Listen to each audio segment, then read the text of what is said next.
not reflect the views, attitudes, whimsies, or any of the proclivities of the resident association of Grant Houses. However, the program does reflect the research done by the participants in the program.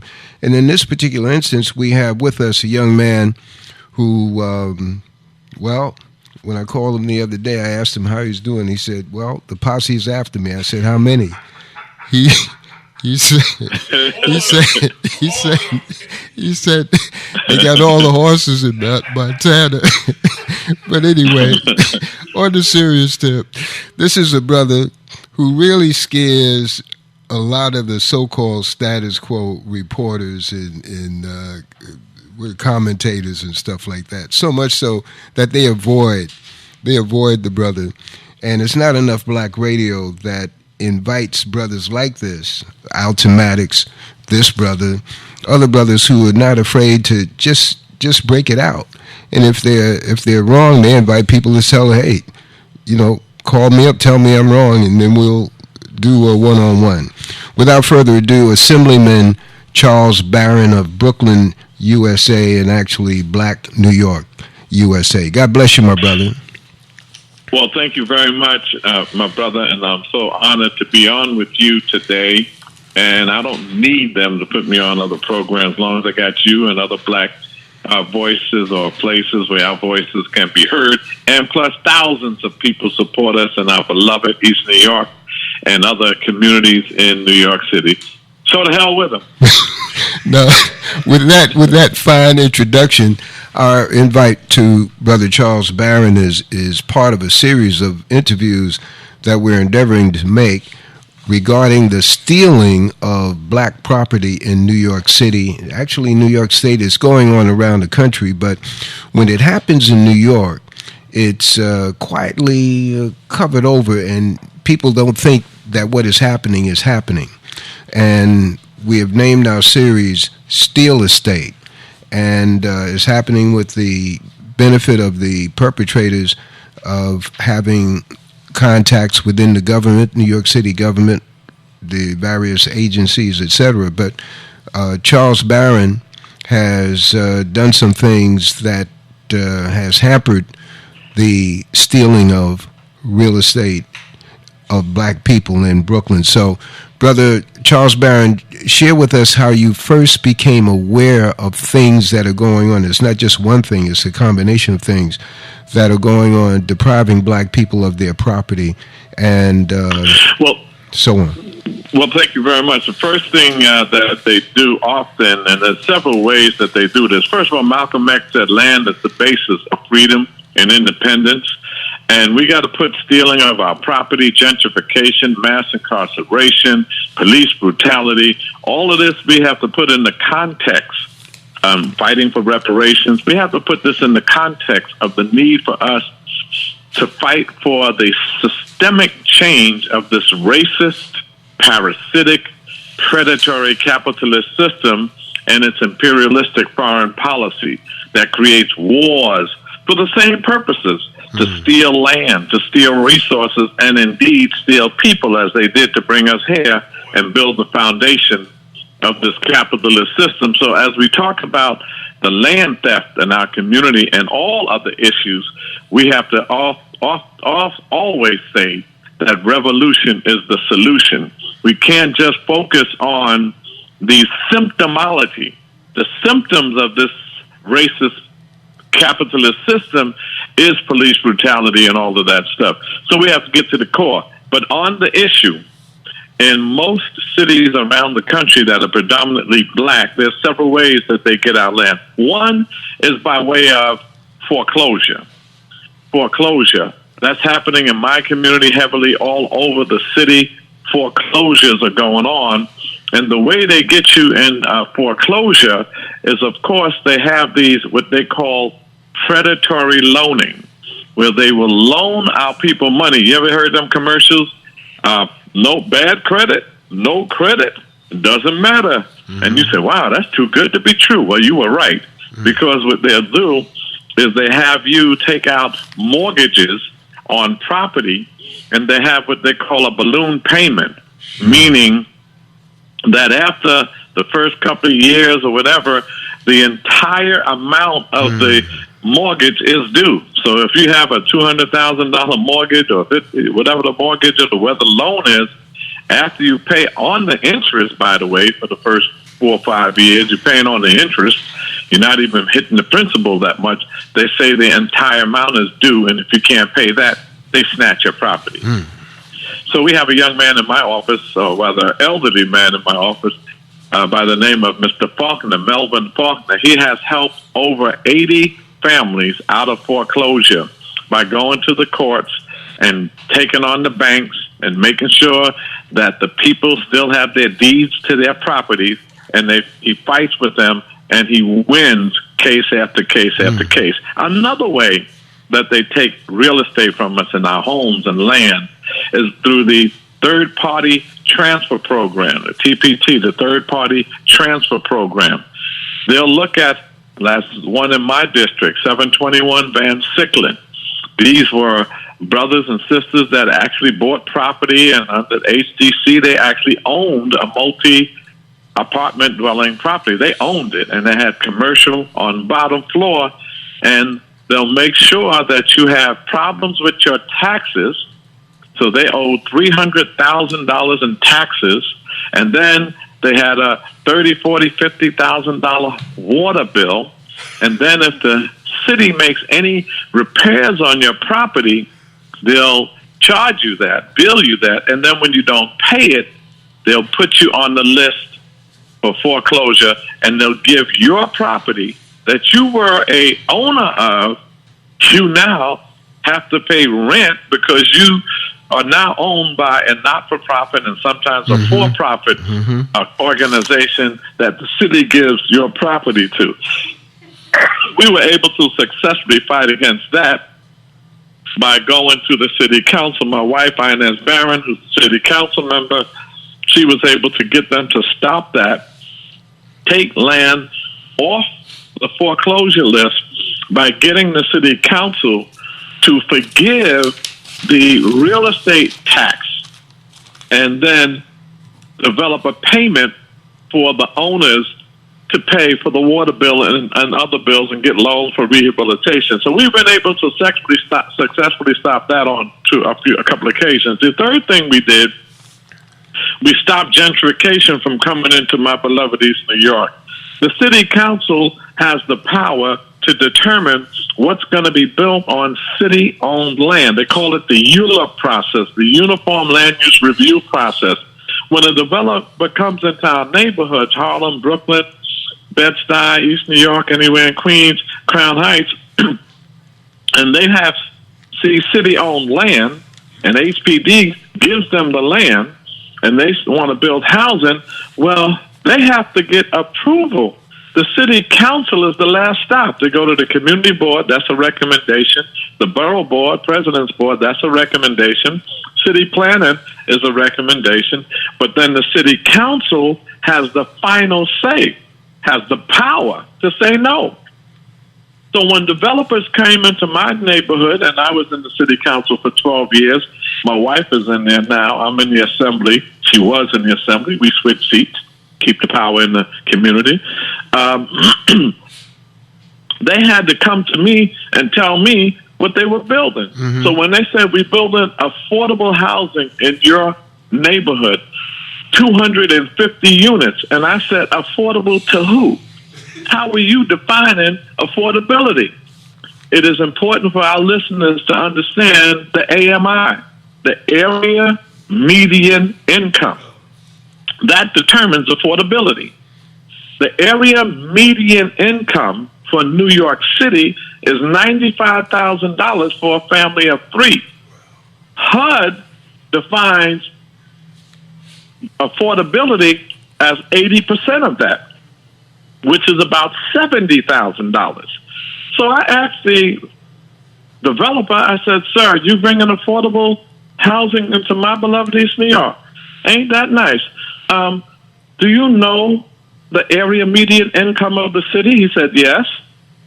Do you know the 80% is what? He didn't know. I told him 70,000. And I said, now, do you know my neighborhood? Do you know East New York's area median income? He said no. I said, did you hear what you just said? This meeting is terminated. You insulted my intelligence. How dare you come in my office, sit your behind down here and tell me you build an affordable housing in my neighborhood and you don't even know the income of the people in my neighborhood. Canceled the meeting, made him wait 3 weeks. He came back again. I said, now tell me what's the area median income of East New York?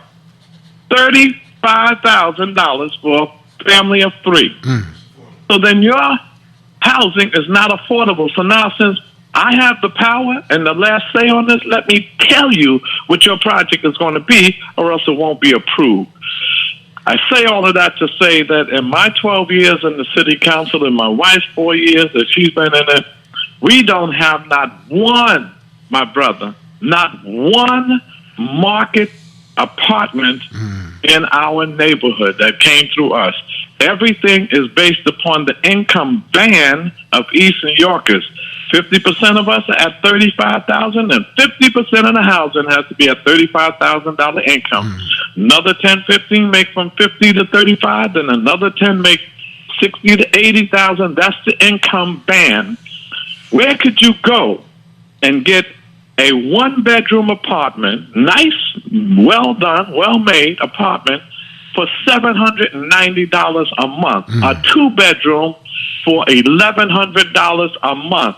You can't even get that for a studio in most of these apartments. That's how we fought against gentrification. When I came into East New York, 69% in my district, because there's a northern part of East New York, but in my East New York area, which is 80% of the community, 69% were black and 19% were Latino. 17 years later, 71% are black, 20% are Latino, and the white population went down from 6% to 4%. We lost population.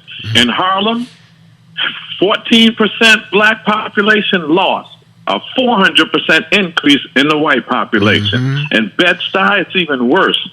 16% decrease in the black population and a 634% increase in the white population. Crown Heights, a 200% increase in the white population and 11% decrease in the black population. East New York had a 13.2% increase in the black population, more than any other city in the state. Now, I have a teacher. He says we can't be the only two smart Negroes on the block. And the thing that means this: how come you're the only one that know this kind of, the affordable? See, they know this. Like some of our elected officials, number one, are just ignorant. They don't even know. The most that do know, they prioritize the party over the people. They prioritize their personal ambition over the liberation of our people. So they go along to get along. Whatever the speaker wants, that's what they do. Because if they wedded to the Democratic Party, which we're not, we're using Democratic primaries as a tactic to one, win local seats of power, two, gain some material benefits for our people. And our beloved East New York, I'd love for you, brother, one day to come on out. I want to give you a tour of these, because most people just see me beating up the mayor and the governors and speakers and all of that stuff. But you should see what we delivered. We have 3 new $100 million schools. We have 4 parks renovated for over $20 million. We have a new library that's being built in our, and we have this district, and we have over 10,000 units of affordable housing. And we have a new mall out there. We beat back Walmart. A lot of the Negroes said, "Oh, you ain't going to stop Walmart. We need the jobs." I said, "Listen, we're going to get jobs, but it won't be from those plantation called Walmart." And we beat them back, and they did not come into East New York, and we did get the jobs, and we do have affordable housing, and the sellouts didn't have their way. So these brothers and sisters are so wedded to the Democratic Party because the Democratic Party does fundraisers for them. The Democratic Party gets petitions for them. The Democratic Party hires them on election day, so they have their clubs in each black community. There's a Democratic Party club that controls the local politics. Well, we in Operation Power, that's our organization, people organizing for empowerment and respect, working for empowerment and respect. We beat the Democratic Party black machine in East New York, and we are the district leaders. We are the community board. We have that. We have the council. We have the assembly. We have all of the local seats of power belong to our independent black radical movement that's talking black, talking strong, talking revolutionary, and still winning elections and delivering after we win. Now, talking about the council, at one point, the council was heavily non-color. And the prospect of it being, quote, a black-dominated, black in terms of individuals from that kind of background, that prospect was floated before the lady Quinn, I think her name is, before she came in. And how is it that the majority of individuals in the council can be black speaking English, black speaking Spanish, black speaking Creole? How is it that other than themselves is running the council? This is how they do it. When I was there were 27 people of color, so-called people of color, 14 blacks, 11 Latinos, and 2 Asians. Out of the 51, 27 were black, Latino, and Asian. 24 were white. The speaker then was Gifford Miller. First of all, he should have never been speaker. The way people become speaker of the city council is a vote by the 51 city council members. So Brooklyn has 16. I think Manhattan has 10. The Bronx has 8. And then there's 2 or 3 in Staten Island. The county bosses of the Democratic Party control the city council members. So if... No, go ahead. Yes. So if Joe Crowley, who Ocasio beat, is the county boss in Queens, and he got 14 council members under him, and Frank Sedio, who's the county boss of Brooklyn, both white men, if they control their council members, you only need 26 votes to become speaker. So Sedio can get together with Crowley, and then the blacks that they have control over there, they promise them little nothing. They promise them a chair of a committee. Mm-hmm. So what? You are the majority leader. You ain't nothing but a vote counter for the speaker. You don't have no power. And then they'll make up positions, the majority leader, the assistant to the majority leader, the assistant to the assistant to the assistant to the assistant of the majority leader. So they give you these titles, and then you're tight with the speaker, so you get a nice office. You might get a bigger office. You might get a little more money for staff.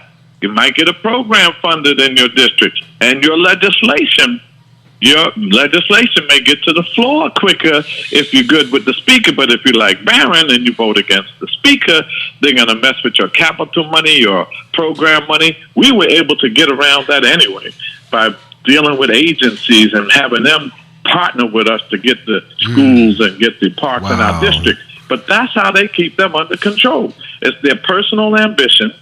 They want to be ready to go to the next position after they term limited out.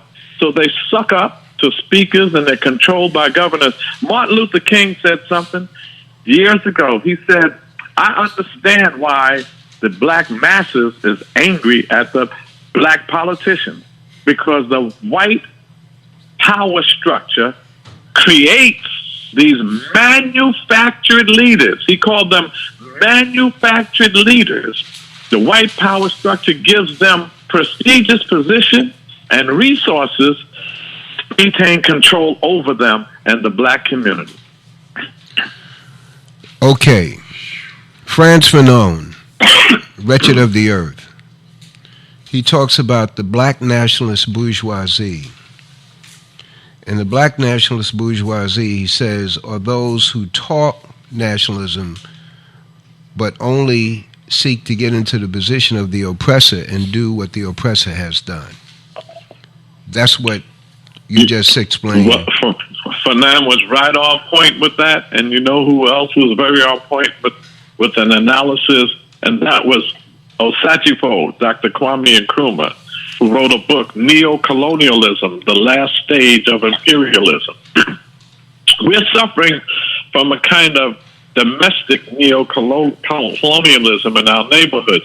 We may be the black majority in our neighborhoods, but we don't control the land. We don't control the means of production. We don't control the schools, police. We don't control anything. We're residents. People outside of our community control the economy, the politics, everything. So neo-colonialism is the new way to colonize us. In Africa, after the Berlin Conference in 1884, when they carved up Africa, and French took this part, and the Spaniards took that part, Belgium took that, and when they carved up Africa, they physically were there. So you had in Zimbabwe, prior to that, was Cecil Rhodes, and then Ian Smith. They were actually colonizers who were there. But after the masses of African people started waking up and started the independence movements in the 1960s, when Kwame Nkrumah came in power, Patrice Lumumba and Sekou Touré and my man Julius Nyerere from Tanzania, when they start coming in, the oppressors said, whoa, we better let's create black leadership. Let's let them have a flag ceremony and they can be in the political party and we'll get our hand-picked Africans, blacks, to be the new prime minister and control the resources and the land and all of that. We'll do that from Europe. We don't have to be there. We can set up some blacks. Neo meaning new, the new way to colonize. Put a black in a high place and let them rename their country and have the political position, but they don't own the land. South Africa right now, 80% of the land is owned by whites, still, even after ANC and Nelson Mandela and then was put into power. So you have Mugabe, who they hate, in Zimbabwe because he took the land back. They hate him because 70-80% of the land is owned by us now. Now they're taking the mining industry back because you're not truly liberated until you own your land and you own the control of resources coming out of your land. That underneath, the minerals and all of the riches and gold and diamonds and cobalt and the food, the other things that's growing on top of your land. Mugabe took it back. Muammar Gaddafi took it back. And these were the two African leaders that they hated most. So we have a domestic form of colonialism. Our communities are controlled by everybody but us. And they give you a black president. They give you a black attorney general, Eric Holder. How do you have a black president, a black attorney general for 8 years, and how do you have all of these atrocities on police brutality, exactly, and they don't indict one police officer? Exactly. Not one. Exactly. Not one. How does Barack Obama kill Muammar Gaddafi?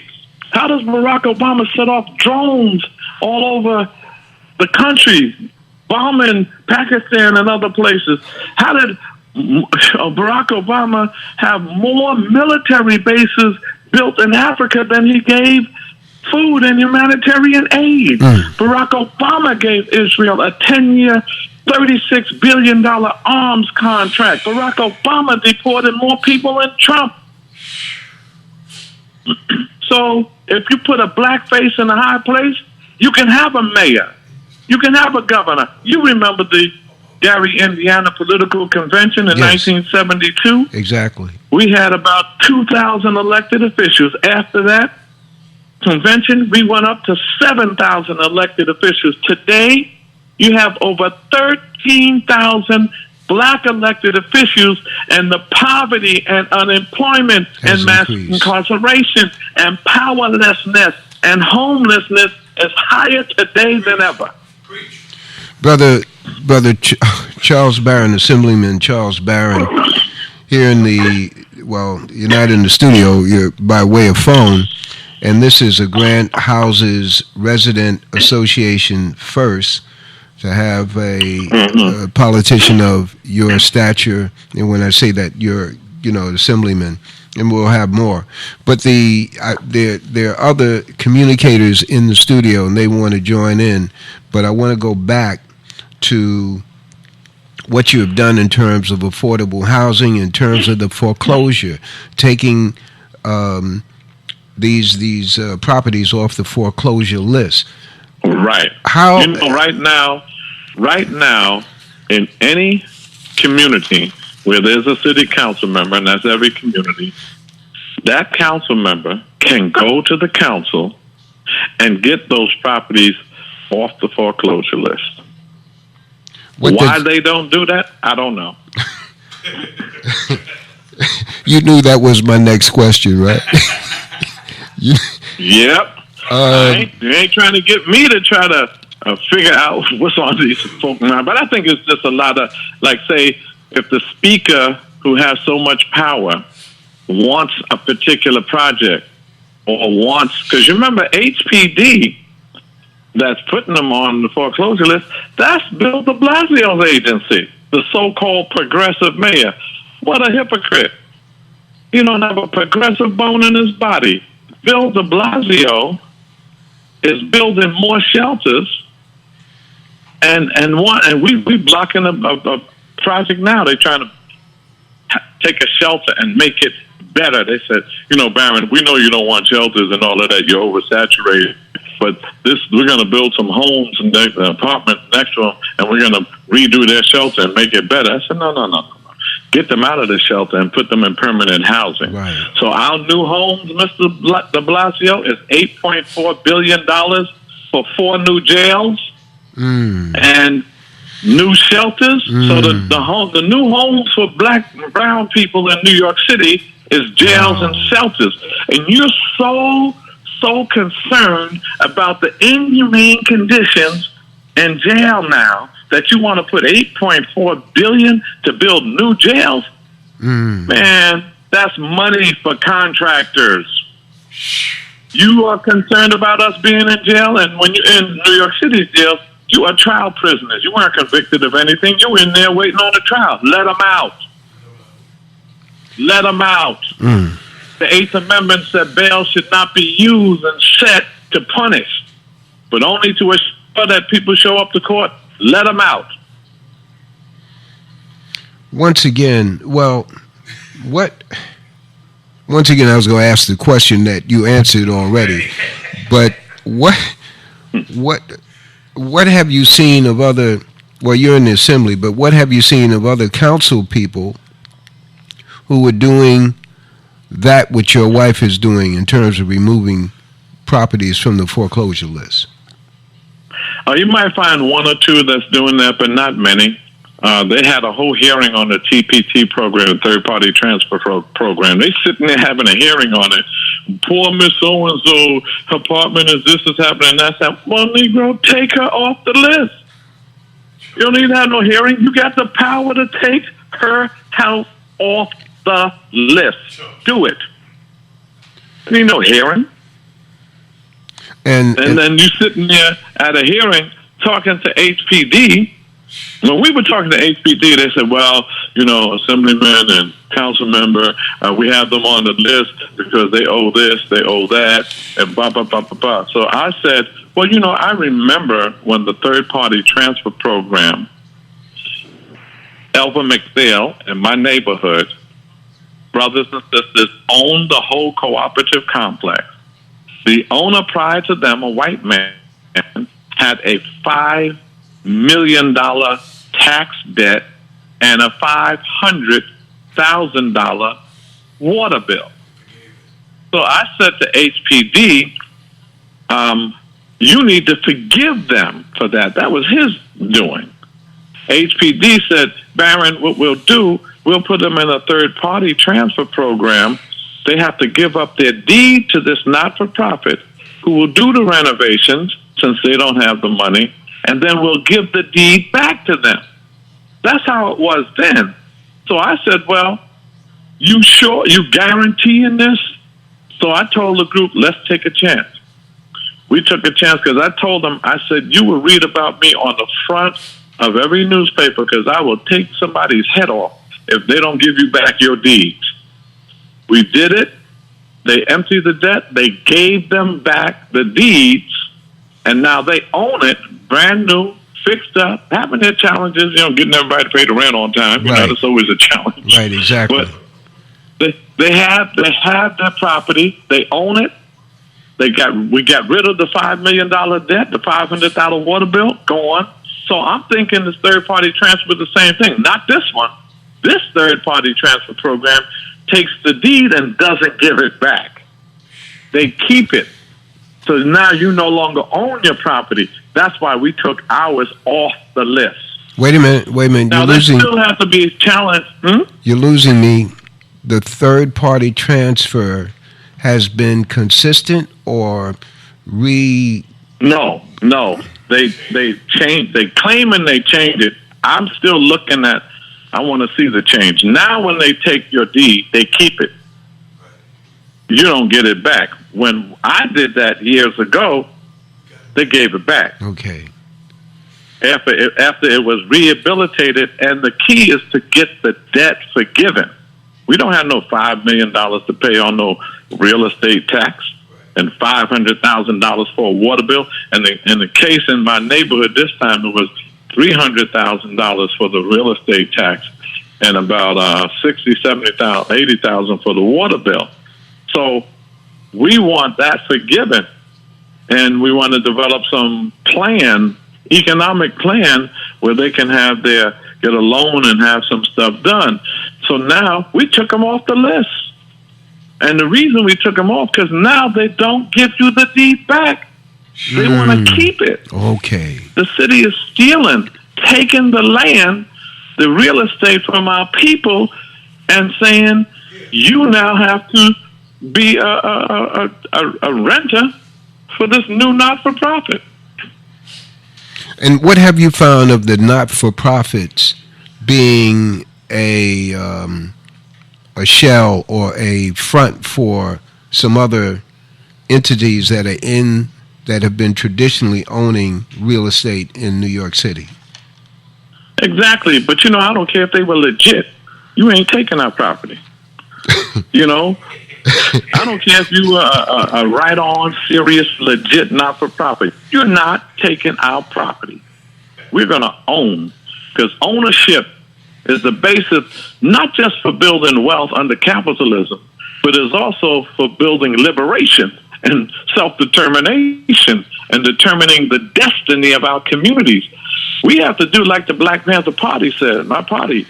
We had a first point in the Black Panther Party's 10-point program and said, we want freedom. We want the power to control the destiny of our black communities. And we want the power to control all of the institutions in our community that govern our lives. You can't get that renting. Right. You got to own. Right. You got to control the economy of our community. If we own the businesses, land, if we own the supermarkets and all of the stores and stuff, then that dollar will circulate 10, 15 times before it leaves our community. Instead of circulating in 5 minutes, it's gone. As soon as it comes out your pocket, you're going to give it to somebody and it's gone. We got so many fast food joints in East New York, man. Fast food is all over the place. And then our people are something, man. We need some help. Our people will walk right by a delicious Caribbean cuisine store making some serious food to get some Chinese food. Yes, sir. Or they'll say, they pack up. These stores are struggling to survive. Health Food, Word Up Cafe, all these stores are struggling to survive, and you in Burger King and McDonald's. Brother Barron, we have Yes. we have questions coming from other members of the communicators. Sure. Brother Doug. Okay, Brother Barron, thank you so much for being on the show. I have a quick question. Brother Leroy had John Liu up here when he was the controller, and he gave us an interview that we all left with a jaw dropped on the floor. He explained to us how the city spends over $17 billion buying goods and services, and 98% of it goes to white men. And I'm just wondering, how is it that 17% of the community, which are white men, make up about 17% of the community, how is it that they get 98% of the contracts and the city council does nothing? Well, and John Liu does little or nothing. Telling us about the problem is one thing. Mm-hmm. Doing something about it when you're in a seat of power, because the comptroller can invest your pension money. Wow. Your pension money. So, and that's billions of dollars. And then every agency does contracting. The contracting budget of the city council, and since we're speaking about budget, we have a $175.5 billion state budget and a $92 billion city budget. That is incredible. We get nothing. Do you know New York City's budget is larger than just about every African country's budget, except for maybe one or two, Egypt and Nigeria maybe? Wow. It's larger than every Caribbean country's budget. Every Latin American country's budget is larger than 47 state budgets in the United States. This is New York City's budget. And then they have a contracting budget. This is why Bloomberg and them want to be mayor. He may have had a couple of billion when he got in. He left with $20 billion. He had about $5 billion when he came in. But with contracts, if I were mayor and one of you brothers, sisters, had a toilet paper company, and I signed you on to provide all of the toilet paper for the 1,100 plus schools in New York City, you'd be a millionaire. Whoa. And if you had a food vendors program, if you had a bus service for transportation, billions of dollars. Contracts. The reason why they don't want to get rid of that specialized high school test, because Pearson's test-taking business makes millions of dollars designing the test. Wow. If you are a textbook company, millions. Contracts is the name of the game, and that's just on the city level. You can multiply that by 1,000 to get with the kind of contracts that happen on the state level. When developers come into the neighborhood and say they want city-owned land, they used to get it for $1. $1. Can you imagine if all of us, we could be developers. If we said, you know what, we are the Brother Leroy Developer Company, and all of us get together, and we go to the city and we say we want that city-owned land for $1. It's like you give it to the white boys, and then they tell us, well, how are you going to develop it? Where are you going to get money to finance? And we say, well, you give us the subsidies. Right. That's free money. The earned income, the tax credits, you give us those breaks that you give them, we will put our money together and build the housing. See, when they get free money from the state and city, they call it subsidies. When we get it, it's welfare. Wow. Either we all on welfare or we all on subsidy. You can't get free money and it calls something cute, subsidies, and then when we get it, it's the welfare people. Yeah, well, you got welfare too, because that's free money. So with the city council and that enormous budget that they lord over, I mean, how do we get the kind of people in there? How do we get somebody like you to be mayor? I know when you tried to be the speaker, they were all running afraid and everything. But how do we get people in there? I remember that, man, and I remember coming to your office on Court Street, and you talked about framing things. So I'm just doing that. What you taught me that day. I mean, how do we frame the issue so that we get in control? Because they're never going to give us anything. We're playing their game. How do we get in and get our game going? I mean, how can that happen? Well, I think it's important for us to build an independent black radical political movement. Yes. And if they're afraid of radical, just an independent black movement.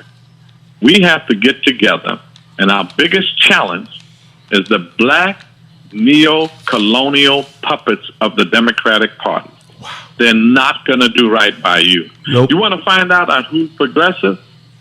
Find out who votes against the budget and who votes against the development projects that come into the city council to gentrify our neighborhoods. You will find Inez Barron voting no historically, Charles Barron voting no historically, and maybe Tony Avella, remember the white guy from Queens? Yes. He used to vote no. That was it. Jamani, Tish, John Liu, Bill de Blasio, all of them voted yes on every budget and yes on every development project that gentrified our neighborhoods. Jamani, if it's too hot, he'll abstain. But they vote for all of that. Then they come out and you have things like rent regulations. Oh, that's progressive. Okay. Then you have bail reform. Oh, okay. We have a progressive bail reform. Well, damn it, you need to pass something so we can have a multi-billion-dollar anti-poverty program so we won't need bail in the first place because we won't be committing crimes because we'll have opportunities with job creation, economic development. We'll have our community land trust that owns lands, a land bank for the community. We can have worker cooperatives where the workers own the businesses in their communities and not the capitalists. Let's do that. Brother. So that's what we're working on. And our Operation Power, I got tired of complaining, and I know I've been breaking down the problem here, but what we did, we decided that we are going to get power. Power is the ability to act. Power is the ability to control things in your community. If you have to demonstrate, scream, and holler, and even when you get something, that's not power. That's influence. You have to persuade people in power to make a decision in your best interest. I don't have to persuade nobody when a developer comes because we have the last say-so on it, the city council. So I could talk my talk.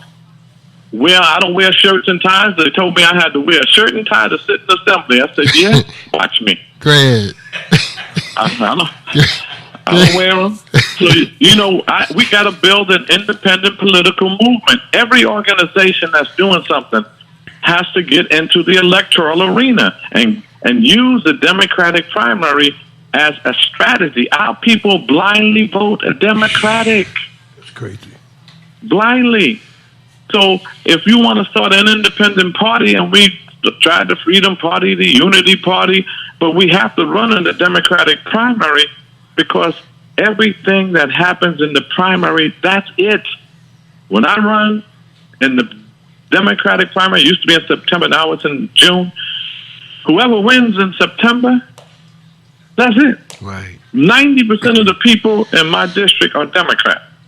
So when I win the Democratic primary, when they get to November, they're not even looking for your name. They're just looking for the Democratic Party line, and they're voting down the line. Wow. And check this out. In my district, and just about every district, and my district is a higher voter turnout district, I have nearly 60,000 registered voters in the 60th Assembly District that are Democrats. Only 2,000 or 3,000 are registered Republicans, and working families are even lower. Of the 60,000, maybe 45 to 50,000 of them are black and brown. And guess what? Only 7,000 to 10,000 come out to vote. 50,000 stay home. Right. And it's been and that complain. way. It's been that way in terms of right. Yeah. And so the incumbent doesn't have to worry because the people that come out are the prime voters, and those are the people who vote for the incumbent most of the time. That's why they win all the time. And that's why they don't like voter registration. They'll just go to those 7,000 to 8,000 people because they know they're going to get 4,000 or 5,000 of them to vote for them. You have to come along and beat that, and that's what we did. We rocked them. We shocked them. We beat them.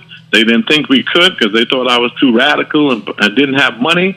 Yep, but I had people skills, and I went to my people, and we beat the machine. There is no Democratic club empowered in East New York.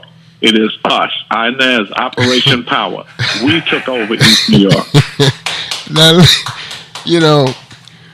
you've for many years you've done or have had a program of leadership building. Mm-hmm. And how does that flesh out today? And I'm asking that within the context of you have political figures who absolutely stay in office for thousands of years, and after they leave, they don't even leave. There's not even a little league baseball team named after them. They were just there, and even if they were stealing, it's just they just took up space. So what are you folks doing in Brownsville, East New York, to build leadership training among the young people? Well, I do training every month. In our group called Operation Power, we are training people to take me and Inez's place. Right. Karan Allen, Melinda Perkins, Andre Mitchell. These are brothers and sisters, Joy Simmons, Niall Simmons. These are people that we've trained, and they know how to run campaigns. I'm writing a book. It'll come out in probably February. It's called Speaking Truth to Power, a compilation of about 70 articles I've written over the years. And one section of the book is on Operation Power, and I have an article titled How to Beat the Machine. It's a blueprint for beating the Democratic Party machine. We did it. And how do you deliver after you beat the machine? So right now, our biggest challenge, straight talk, I'm always honest and upfront with people. Our biggest challenge is that our people are smarter and well-trained and all of that. But what the machine does is they run people against Inez all the time. So even though we're slamming them, these people are still getting a couple of thousand votes, and they get no. So our people who we're training, the only way they're going to get known is what they're doing. They're doing the work in the community. Right. So now we have to make sure that since they can't run for us, against us, and get their name on the ballot to get name recognition, we have to start running them for higher offices that we know they probably won't win, but just to get the name recognition. But you never know. We could win that too, because, you never know how things happen. So now we're changing our strategy to get them more name recognition and have them run for offices. But that's the challenge when you're fighting against the machine, because they never rest. They don't concede nothing. We and Inez, they know they can't beat us, because East New York is, this is not going to happen. But they're waiting for us. They see my gray hair. They're waiting for us to step aside and thinking that that's going to happen. First of all, we got more energy than the young people that they're running against us. And secondly, our people are being trained and they're coming forward. And I think we're going to shock a lot of people to see these dynamic young people that we're training in Operation Power. And they're going to be able to take our seats in the very near future. And then we got to focus on the economic part. Now, how do we get economic self-determination? How do we build those community land trusts and the land banks and the worker cooperatives so we can control the economy? A question in terms of Operation Power, et cetera. What have you seen or experienced in terms of operations to set you or other entities within your group up, setting them up. You mean? In other words, just like they would do in a foreign country, they would set someone up to be tagged as being stealing, as using a nonprofit for their own business. You find this going on. we very, very careful on that, and we don't raise money. But in fact, we put more money in our campaigns than we raise outside of it. We don't accept money from no not-for-profits. We don't accept money from any corporations. We don't even accept money from elected officials. The Democratic Party has offered us money on several occasions. We said no. They offered to do our petition for us and help us get on the ballot. We said no, we don't need you. We know how to get on the ballot. We beat you, so we don't need you. So we're very, very careful. We cross all our T's, dot all our I's. We make sure when we go out to eat, if somebody says, "Oh, the Barons, we love you. Don't worry about it. We're going to pay for that." No, you're not, because we can't receive more than $25. So for gifts, so we're paying for our own meals. We don't want no gifts, and we stay clear of the not-for-profits that we support. They tried that once or twice, and the not-for-profits, they got them out there working for them for campaigns. Right. First of all, anybody could work on a campaign after work. Even if your staff people can do that.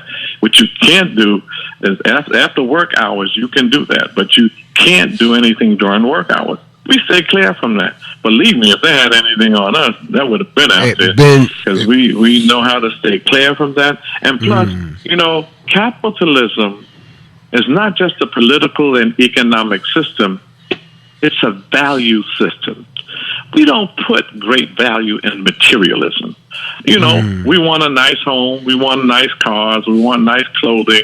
We deserve that. But we don't put value in that stuff. It's not like you could give me something that'll make me work against my people. Right. There's nothing that exists you can give me. And you can't even scare us with death or scare us with imprisonment or taking all of our material wealth from us. None of that will stop us from defying the love that we have for our people and the hard work we're going to do for our people. So a lot of our people are in this capitalist system, and they developed a value system of rugged individualism. Look out for number one, to each his own, the survival of the fittest. You can judge a man's character by how much money he got in the bank or in his pocket, or somebody looks physically good, or I like the way they dress, they drive. My goal is to drive a Mercedes or whatever. Not that it's all that, but that's not our goal. Excellent. We have we don't have that kind of goal. So we come to grips with materialism. And don't get me wrong, there's nothing wrong with having a nice home, a nice car, nice clothing. You deserve it. Mm-hmm. But don't be a slave to it. Don't put too much value in it. And we're winding down, but I heard a commercial today, Wells Fargo, which has a very interesting background in terms of taking from their clients, their depositors.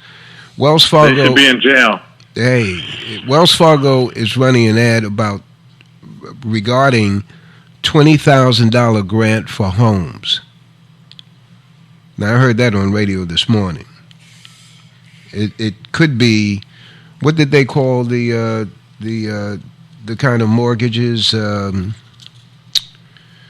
exploded? In other words, you got the mortgage for 5%, then 2 years from then it ballooned. Oh, the predatory loans. Loaning.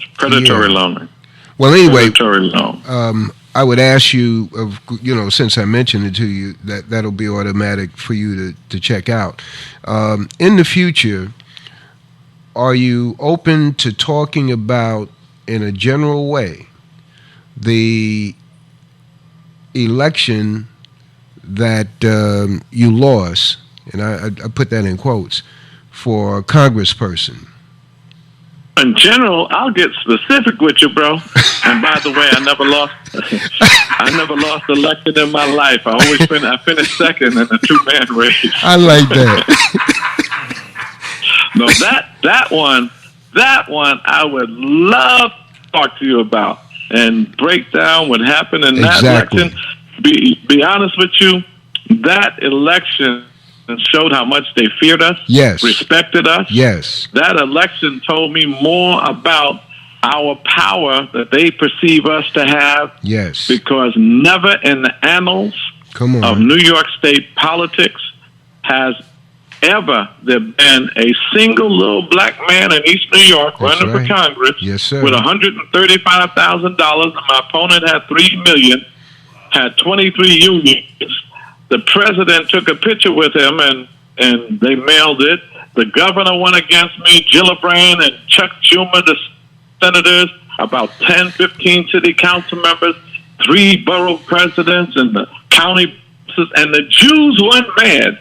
They gave him crazy money. All of that. And it wasn't a support my opponent. It was Stop Charles Barron campaign. I was honored, my brother.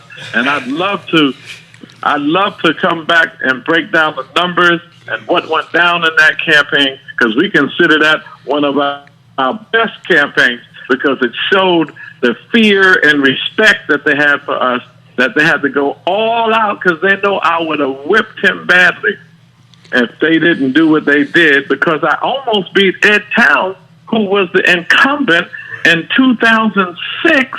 I ran for Congress. Nobody thought I could win, so they didn't pay me any mind. I got 15,000 votes to Towns' 19,000. This is a 30-year incumbent with $1 million. They had to throw Roger Green in there to take 6,000 votes, or else Towns would have lost. Wow. So when the other brother came on the scene, they said Charles was going to wipe him out. He almost beat Towns. So they were panicking, and they did everything. Brothers, the last week of the campaign, I opened up, and this is no joke, the Daily News and the New York Post, and there was a picture of me, big picture of me, KKK endorses Barron. That's right. Hey, David Duke. That's right. Who's in Virginia, Louisiana, was on the internet talking about he's endorsing me because I'm against the Jews, and so is he, and Hakeem is a sellout. David Duke. That's right. When they came up to me, I thought they were joking. They said, Barron, are you accepting David Duke's endorsement? I said, well, I didn't even know he was still alive. What are you talking about? So, but that campaign was one of the most interesting campaigns in the political history of New York State. Well, we're ending this interview. That point about David Duke is something for the black community to understand and study.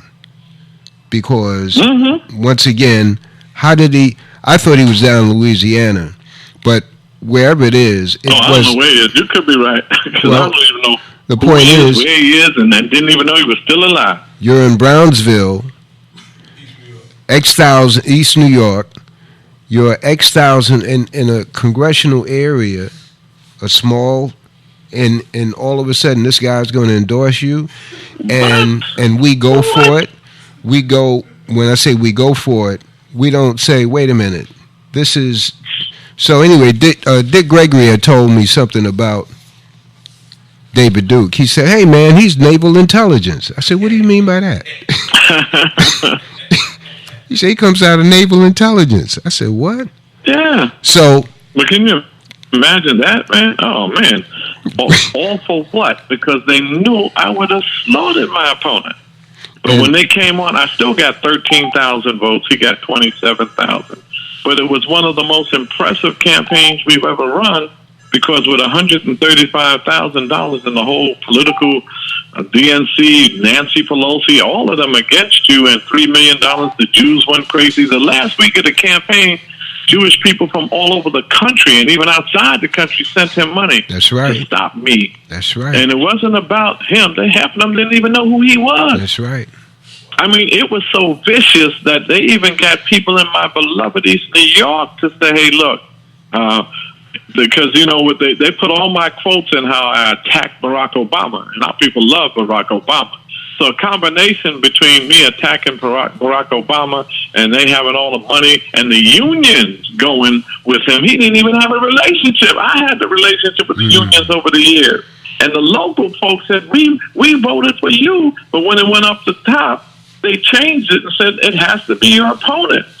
So the unions got the people in my district even to vote against me. And, I got 3,500. He got 4,000 in the district.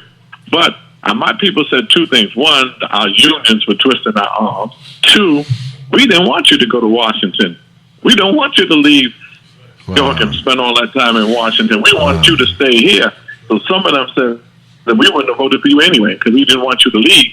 But more than that was what they did to stop our campaign has never happened before in the history of New York State politics. Brother Charles Barron, State Assemblyman, New York State, want to thank you very much for joining us. We'll be contacting you soon. Whenever we end an interview with a person like yourself, there's always that one other question. This is the final thing, and that is the prison population upstate, from what we understand, has always contributed to the representation in the budgets of upstate locales. Are we right on that? Absolutely. Has that 100%? They call them prison economies. In the town of Dannemora, where Clinton prison is, when I went to visit Tupac Shakur, I went to visit him. Had a good relationship with Afeni and Tupac and Setua, his sisters. I went to visit him. In that town of Dannemora, if it wasn't no prison there, they would collapse. Because the inmates, the brothers who are incarcerated, they don't just make license plates. They make furniture, everything. They have jobs there. They have contracts. Once again, contracts. Who does the medicine for the infirmary? Who builds the cells? The prison construction contract, the food, clothing, you name it. And the slave labor that happens in prisons. Remember, the 13th Amendment said slavery shall be abolished except as a punishment for crime. We went from the plantation to the penitentiary. So I'll be glad to do a whole piece on that if you would like, and I'll be glad to do that. I have a slide show on presentation on plantation to penitentiary. Thank you, my brother. Thank you for joining us here on The Communicators. Brother Ricky Young, positive, motivational speaker, is in the group, and Brother Doug, the engineer. God bless you, my brother. Well, God bless y'all, and thank y'all so much for having me. It was a wonderful conversation with some real people. I don't speak to real people too often, so I say, oh my God. I'll be ready to rumble now. I can just talk real stuff. All right, my brother. Peace, God. All right, now. Peace out. All right. We'll be right back, ladies and gentlemen, with our next interview.